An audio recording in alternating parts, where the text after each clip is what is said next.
Sa loob ng isang gym session lang, makakabili ka na ng personal trainer na hindi tutulog. Hindi dahil tamad ang mga trainer, kundi dahil mas mabilis nang mag-analyze ang AI. Workout plan, ginagawa na ng app based sa body type mo. Form correction, camera na ang nagtuturo kung mali ang squat mo. Motivation, may bot na magte-text sa'yo ng push mo pa kahit 3 a.m. Habang nagwo-workout ka ngayon, may AI na gumagawa ng trabaho ng 10 trainer sa loob ng ilang segundo. MyFitnessPal, 50 million users na. Freeletics, personalized training na walang bayad.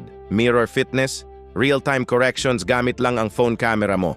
Ang nakakatakot, hindi papalitan ng AI ang mga trainer, papalitan ng trainer na marunong gumamit ng AI ang hindi marunong.